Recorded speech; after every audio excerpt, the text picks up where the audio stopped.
guys.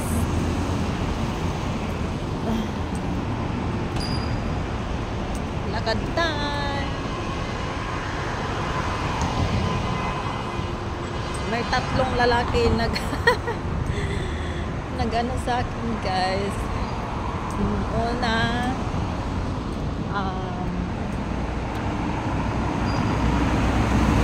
matangkad na lalaki, hindi ko alam kung sino yun. Hinihingi ang number ko, tapos pangalan ko, tapos makipag-shikan sa akin, pero hindi ako pumayag, nahiya ako. Kasi yung kamay ko kaloka. Ay Diyos ko, ano ba yan?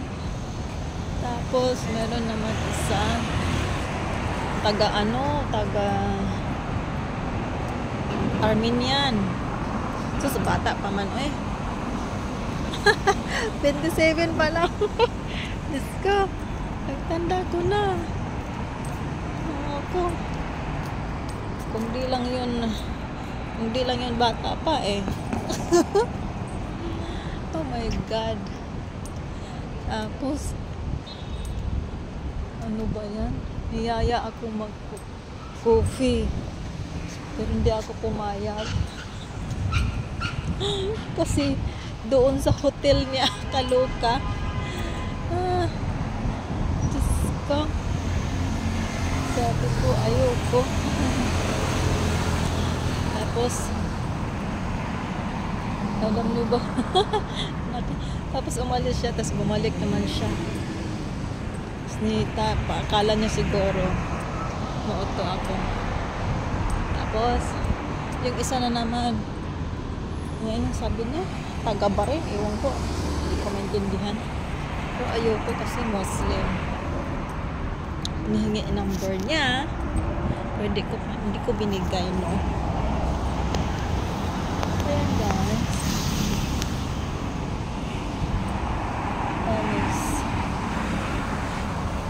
yun na ang buhay na mag-isa. Kala naman hindi number, hindi ko mabinigan. Nakakatakot.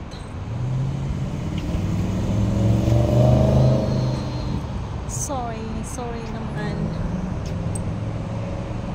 Kahit ganito lang kids. Ayan, continue na ako guys, mag-walking lang ako. Yung may ilaw, yan siya, yan yung waterfront hotel ang tinitira ng amo ko.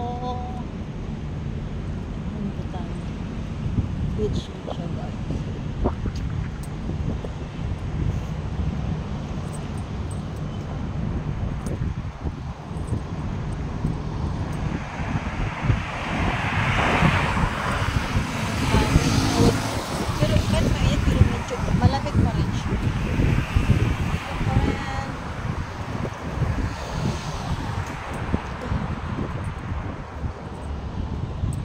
Nung una kong dito naligaw ako,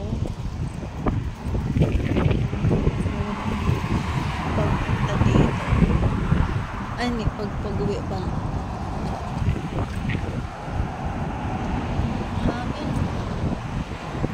Ito na yung may ilaw-ilaw guys.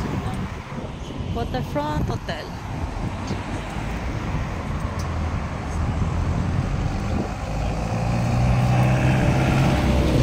Kaloka yung aking lakad today.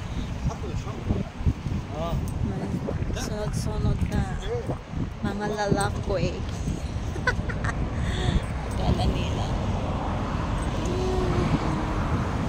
Ilang simbahan ba?